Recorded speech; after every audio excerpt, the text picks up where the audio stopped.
Good morning, I'm Carl Williamson, co-manager of the Nexus Solutions portfolio, and I'm here in London with Nick Davis, the manager of the Nexus Dynamic portfolio.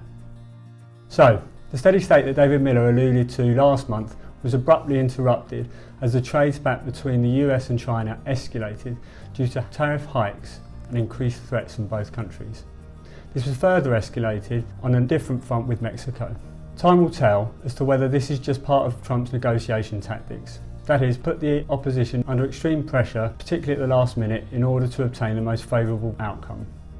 Major risks remain, but we stick to our view that the trade war threats will be contained. For investors, this meant global equities fell by around 6% in May. Sterling investors were cushioned to a certain extent by a weakness of sterling that meant that for us equity markets fell by closer to 3%. What this meant for the portfolios was that Solutions was down by 1.1% in the month and Dynamic was down by 2.3%. Both funds are still up for the year, with Solutions up 7.7% and Dynamic up 11.34%. As well as the currency, Solutions was cushioned by other assets in the portfolio, including gilts. A new position was opened up in a gilt that redeems in 2037 at the beginning of the month, and by the end of the month this had returned close to 4%. Gold also added value with the weakness of sterling. Several stocks did have a good month, including Cellnex and Adidas. We did reduce Cellnex towards the end of the month, and at the beginning of the month we did reduce exposure to US technology stocks to fund the gilt purchase. Now I'm going to hand over to Nick, who's going to talk about some of the things he's been doing in Dynamic. Hello. Following from last month, David talked about the cost of money and how this is going to look going forward. He alluded to the fact that potentially there could be further rate cuts this year across the UK and in the US. And indeed, over the last week, we've seen comments from the Federal Reserve Chairman, Jerome Powell, indicating this will be the case. In fact, with lower interest rates, this is broadly supportive of equity markets, and we feel fairly confident still about this, despite the trade war issues that Carl has spoken about earlier.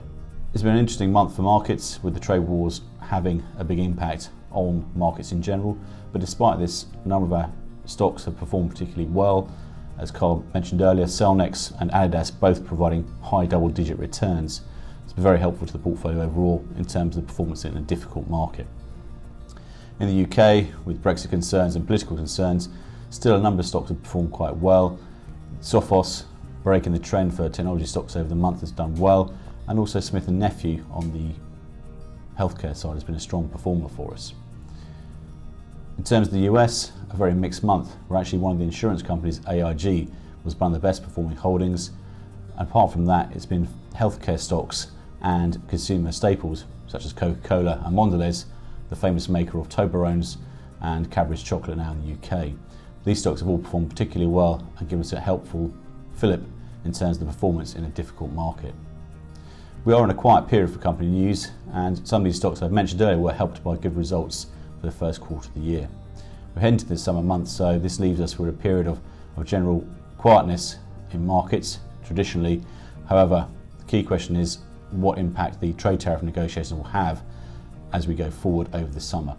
The G20 meeting at the end of June could provide the opportunity for some positive outcomes of these trade meetings, and hopefully Mr. Trump will find a more positive tone between him and Mexico, Europe and the Chinese, and we can see some positive moves in this direction. So thank you for listening to me and Carl today, and I hope you enjoy listening to David next month.